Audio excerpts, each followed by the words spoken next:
विद्यार्थ्यांनो सप्रेम नमस्कार. ज्ञानवादा निष्कटर यूट्यूब चॅनलमध्ये सर्वप्रथम मी आपणा सर्वांचे स्वागत करतो. 10 तारखेला आपली निरीक्षक या पदाची विद्यार्थी मित्रांनो एक्झाम होणार आहे. त्यामध्ये BMC ॲक्ट या टॉपिकवर जवळपास 50 प्रश्न विचारले जाणार आहेत 100 मार्कांसाठी. त्यावर आधारित आपण महत्त्वपूर्ण प्रश्न आजच्या व्हिडिओमध्ये विद्यार्थी मित्रांनो बघण्याचा प्रयत्न करणार आहोत. त्यापूर्वी छोटीशी ॲडव्हर्टाइजमेंट. आपणाला निरीक्षक या पदाकरिता एक फुल लेंथ टेस्ट म्हणजे ज्या पद्धतीने एक्झाम पॅटर्न आहे तशी एक फुल लेंथ टेस्ट, त्यासोबत अधिनियमावर आधारित 40 ऑनलाईन टेस्ट पाहिजे असेल तर फक्त 49 रुपीजमध्ये आपण प्रोव्हाइड करून देतो आहे. यामध्ये तुम्हाला टायमर असेल, टेस्ट सबमिट केल्यानंतर तुम्हाला सोल्युशन भेटेल आणि तुमचा रँक देखील बघायला भेटेल. तर ही मटेरियल परचेस करण्यासाठी डिस्क्रिप्शन बॉक्समध्ये लिंक दिली आहे, त्या थ्रू तुम्ही विद्यार्थी मित्रांनो ॲप्लिकेशन डाउनलोड करायचं आणि हा कोर्स परचेस करायचा.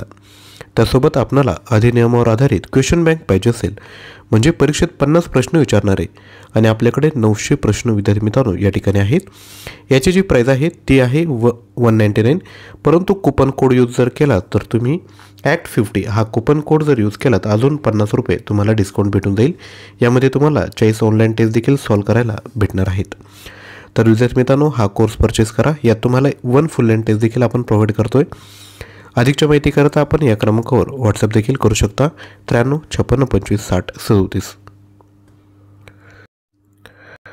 तर कोणताही वेळ न घालवता आजच्या व्हिडिओला सुरुवात करूयात. विहार जलदाय व्यवस्थेची दुरुस्ती करण्याचा अधिकार कोणाला आहे? तर हा जो अधिकार आहे तो राज्य शासनाला आहे. पुढील क्वेश्चन.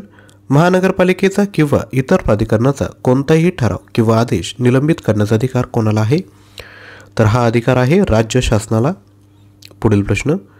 कलम 520D अंतर्गत राज्य शासनाला कोणत्या अधिकाराचा उपयोग करता येतो?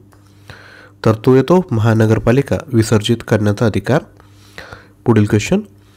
कलम 520F अंतर्गत कोणत्या प्रक्रियांचा विचार केला जातो? तर ते आहे महानगरपालिकेची पुनर्रचना. पुढील क्वेश्चन. बृहन्मुंबई वीज पुरवठा व परिवहन समितीमध्ये किती सदस्य असतील? तर त्यामध्ये एकूण 17 सदस्य असतील. पुढील क्वेश्चन. स्थायी समितीचे सभापती कोण असेल? तर समितीच्या निवडलेल्या सदस्यांपैकी एक. पुढील क्वेश्चन.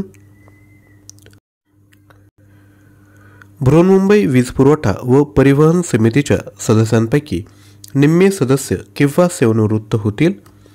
तर ते होतील 1 एप्रिलला. पुढील क्वेश्चन. एखाद्या व्यक्तीला कलम 16च्या तरतुदीनुसार पालिका सदस्य म्हणून निवडून येण्यास अपात्र असल्यास ती व्यक्ती कोणत्या समितीच्या सदस्य म्हणून राहण्यास अपात्र ठरेल? उत्तर आहे बृहन्मुंबई वीज पुरवठा व परिवहन समिती. पुढील प्रश्न. नाट्यगृह कर भरण्यास जबाबदार असलेल्या व्यक्तींची नोंदणी कोणत्या कलमानुसार केली जाते? उत्तर आहे कलम 191G. पुढील प्रश्न. नाट्यगृह कर नियंत्रित करणारे नियम कोणाच्या कलमानुसार तयार केले जातात? तर ते केले जातात कलम 191K अंतर्गत. पुढील क्वेश्चन. कोणत्या कलमानुसार ठराविक ठिकाणी जकात दरांचे तक्ते लावले जातात? तर ते आहे कलम 193 अनुसार. पुढील प्रश्न. शासनाच्या मालकीच्या कोणत्या वस्तूंना जकातमधून सूट मिळते? तर ते आहेत शासकीय मालमत्ता बनलेल्या वस्तूंना. पुढील प्रश्न. तत्काळ निर्यातीसाठी आयात केलेल्या वस्तूंना कोणत्या कलमानुसार जकातमधून सूट मिळते? उत्तर आहे कलम 194A. पुढील प्रश्न. जकातबाबत सामान्य नियम कोणत्या कलमानुसार लागू होतात? तर ते आहे कलम 195(1)B. विद्यार्थी मित्रांनो तुम्हाला कलम लक्षात ठेवण्यासाठी थोडीशी अडचण होऊ शकते, परंतु लक्षात घ्या आपण जर नोट्स मेकिंग जर केल्यात ना शॉर्टकटमध्ये नोट्स मेकिंग करून घ्या आणि त्याला 2-3दा रिव्हिजन करा. तुम्हाला नक्की विद्यार्थी मित्रांनो ही कलम लक्षात राहण्यास मदत होईल. पुढील प्रश्न बघूयात. महानगरपालिका लवादाचा वापर आणि हिशोब ठेवण्यासाठी कोणत्या कलमानुसार तरतूद केली आहे? तर ते आहे कलम 195C. पुढील प्रश्न. शिक्षण उपकर कोणत्या कलमानुसार आकारला जातो? उत्तर आहे कलम 195E अनुसार. पुढील प्रश्न. महानगरपालिकेला शिक्षण उपकराच्या बदल्यात रक्कम कोणाकडून मिळते? तर ही रक्कम राज्य सरकारकडून मिळते. पुढील प्रश्न. रस्त्यावरील कर कोणत्या कलमानुसार आकारला जातो? तर तो आकारला जातो कलम 195G अंतर्गत. पुढील क्वेश्चन बघायचा आहे त्यापूर्वी रिक्वेस्ट आहे, व्हिडिओला लाईक केलं नसेल तर एक लाईक विद्यार्थी मित्रांनो करायचं आहे आणि जर तुम्हाला शक्य असेल तर कमेंटमध्ये थँक्यू देखील कमेंट करा. ही छोटीशी ॲक्टिव्हिटी विद्यार्थी मित्रांनो आम्हाला मोटिवेट करण्याचं काम करत असते, त्यामुळे लगेचच लाईक करा आणि खाली कमेंट बॉक्समध्ये थँक्यू देखील कमेंट करा. पुढील प्रश्न आहे, महानगरपालिका कायद्याअंतर्गत लागू होणारा कोणताही पूरक कर आकारणीद्वारे कोणत्या कलमानुसार वाढवला जाऊ शकतो? उत्तर आहे कलम 196. पुढील प्रश्न, जेव्हा बिलाची रक्कम भरली जात नाही तेव्हा कोणती कारवाई केली जाऊ शकते? तर ती आहे अटकावणी किंवा जप्ती. पुढील प्रश्न, अटकावून ठेवलेल्या वस्तूच्या विक्रीची सूचना कोणत्या कलमानुसार दिली जाते? उत्तर आहे कलम 205. पुढील प्रश्न, महानगरपालिकेला कराची थकबाकी भरण्यासाठी सवलत देण्याचा अधिकार कोणत्या कलमानुसार आहे? उत्तर आहे कलम 216A. पुढील प्रश्न, सार्वजनिक रस्त्यांवर कोणत्या गोष्टी ठेवण्यास बंदी आहे? उत्तर आहे कोणतीही वस्तू किंवा सामग्री.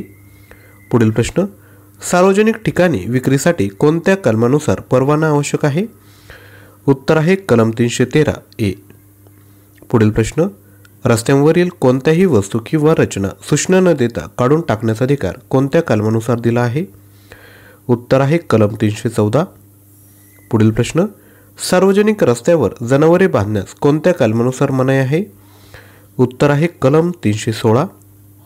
पुढील प्रश्न, रस्त्यावर महापालिकेची कामे चालू असताना वाहतूक सुरक्षिततेसाठी कोणता अधिकारी उपाययोजना करू शकतो? उत्तर आहे आयुक्त. पुढील प्रश्न, पाणी कर आणि आकार यांकरिता नियम कोणत्या कलमानुसार तयार केले जातात? उत्तर आहे कलम 169. पुढील क्वेश्चन, मलजल कर आणि आकार यांकरिता नियम कोणत्या कलमानुसार तयार केले जातात? उत्तर आहे कलम 170. पुढील प्रश्न, पाणी शुल्क आणि मलनिस्सारण करात सुधारणा करण्याचे नियम कोणत्या कलमानुसार केले जातात? उत्तर आहे कलम 172. यानंतर छोटीशी ॲडव्हर्टाइजमेंट. BMC क्लर्कचे जे आतापर्यंत शिफ्ट झाले आहेत त्याचं आपण ॲनालिसिस केलं आहे आणि त्यामध्ये जे महत्त्वपूर्ण टॉपिक विचारले जातात याचा सेपरेट आपण आता कोर्स घेऊन आला आहोत. यामध्ये मुंबई महानगरपालिका शहर विशेष प्रश्न, समानार्थी विरुद्धार्थी शब्द, पुस्तक लेखक टोपणनावे, म्हणी त्यांचे अर्थ, BMC अर्थसंकल्प योजना, आंतरराष्ट्रीय संस्था, जनगणना, घटना दुरुस्ती आणि इतरही महत्त्वपूर्ण टॉपिक आपण एकाच कोर्समध्ये कव्हर केलेत. याची जी प्राईज आहे ती आहे 149. परचेस करण्याकरिता ॲप्लिकेशन डाउनलोड करा आणि हा कोर्स परचेस करा. लिंक डिस्क्रिप्शन बॉक्समध्ये दिली आहे. तसेच आपणाला मुंबई शहर आणि मुंबई महानगरपालिका 500+ प्रश्न पाहिजे असेल, प्राईज आहे फक्त 100 रुपये. परचेस करण्याकरिता लिंक डिस्क्रिप्शन बॉक्समध्ये दिले किंवा या व्हॉट्सअप क्रमांकावर आपण संपर्क करू शकता. आजचा व्हिडिओ आवडला असेल तर लाईक करा, शेअर करा आणि चॅनलवर नवीन असाल तर चॅनलला देखील सबस्क्राईब करा. थँक्यू.